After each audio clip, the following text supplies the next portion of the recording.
जहां जहां नर्मदा जी बहती हैं वहां वहां शिव जी का साक्षात अभिषेक आशीर्वाद सब पर बना रहता है। जहां पर आप लोग हैं, जहां तक मेरी आवाज जा रही है, मैं चाहता हूं कि एक गुहार हमारे जबलपुर से ऐसी गुहार पहुंचे कि आसमान में हमारे शिव शंकर जी जहां विराजमान हो वहां उन्हें पता चल जाए कि मां देवी नर्मदे की पूजा आज जबलपुर में उनकी जन्म जयंती मनाई जा रही है। बोलिए नर्मदा माई की। आवाज नहीं आ रही, थोड़ा और कंठ से बोलिए नर्मदा माई की। त्वदीय पाद पंकजम नमामि देवी, नमामि देवी। आज नर्मदा जी के जन्म उत्सव पर इस घाट में हमारी सभी जनता जनार्दन को मैं आकाश सिंह राजपूत बारंबार प्रणाम करता हूं, नमन करता हूं। ये हमारा सौभाग्य है कि नर्मदा माई जी हमारे जबलपुर से होते हुए भगवान शिव शंकर जी के जटाओं से अवतरित होकर हमारे अमरकंटक से निकलती हुई मध्य भारत को पावन करती हुई ईश्वर और सागर में समा जाए, ऐसी हमारी आज माता का जन्मोत्सव है। ये केवल नदी ही नहीं है, ये जीवनदायिनी है, ये आस्था और हमारे भक्तों की माता है जो हमेशा आपकी मुरादें पूरी करती है। गंगा माई में स्नान करने से आदमी पवित्र होता है, लेकिन हमारी माता को साक्षात दर्शन करने से मुक्ति प्राप्त हो जाती है। ऐसा मां नर्मदे का ऐसा कहा गया है कि सभायाम तीर्थ राजस्य नर्मदा हर वल्लभा दर्शनाथ पाप नाशाय स्नानाथ मुक्ति प्रदायिनी।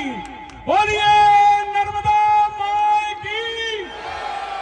इसका अर्थ है कि सभी तीर्थों में सबसे श्रेष्ठ हमारी मां नर्मदा माई, भगवान शिव जी की सबसे प्रिय हमारी नर्मदा माई, और इनके दर्शन मात्र से पाप मुक्त हो जाते हैं और स्नान से मुक्ति की प्राप्ति हो जाती है, मोक्ष की प्राप्ति हो जाती है।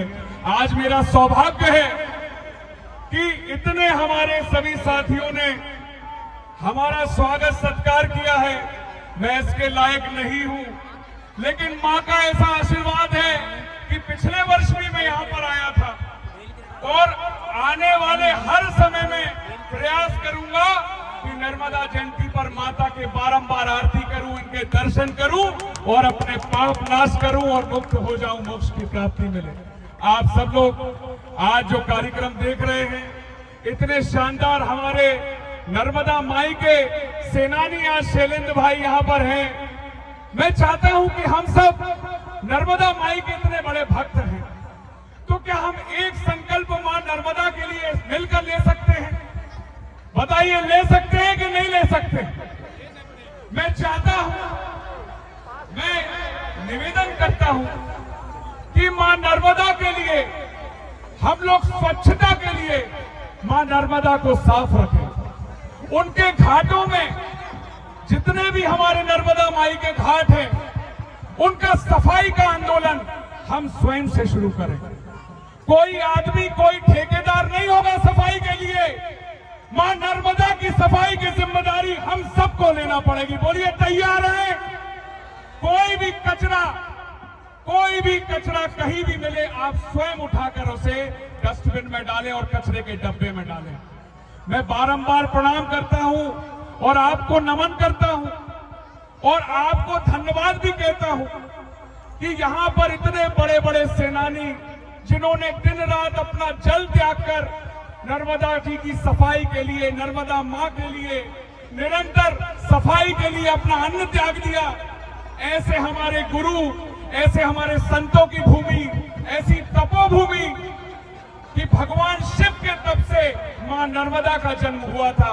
मैं आज आपसे निवेदन कर रहा हूं कि हमारे गंगा घाट, हमारी नर्मदा घाट, हमारी यमुना घाट, ऐसे घाटों की साफ सफाई हम भारत में सभी माताएं बहनें, सभी साथी, सभी युवाओं को आगे आना पड़ेगा।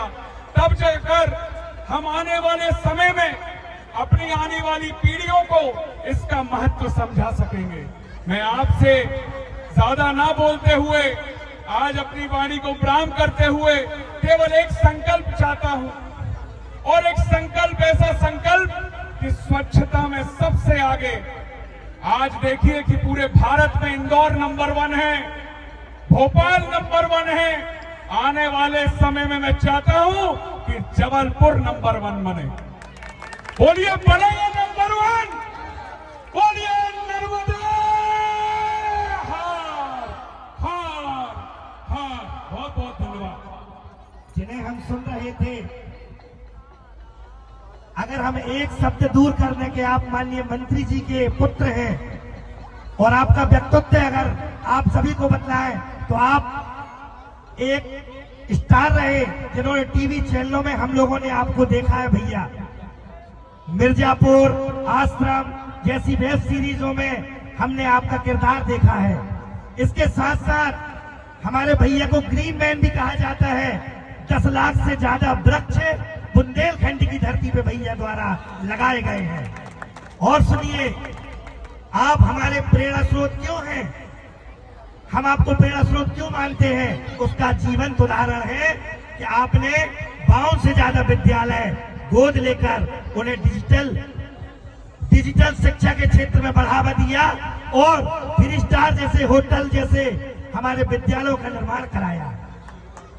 और एक और सबसे चर्चित विषय जो कि वर्ल्ड रिकॉर्ड है, बुंदेलखंड की धरती पे पूरे भारतवर्ष से 600 टीमें सागर की भूमि में भैया के नेतृत्व में आई, जो एक विशाल कीर्तिमान बना। 10,000 से ज्यादा खिलाड़ियों ने जिसमें शिरकत दी। ऐसे हमारे आदरणीय आकाश भैया थे, जो कि बहुत सहज सरल स्वभाव के धनी हैं। आपके नाम से एक मैगजीन का प्रकाशन हुआ जिसका नाम है यशराज, आपके पास होगा, अति शीघ्र आपको मिलेगा। आपके उद्बोधन से हमें वास्तव में भैया एक नई प्रेरणा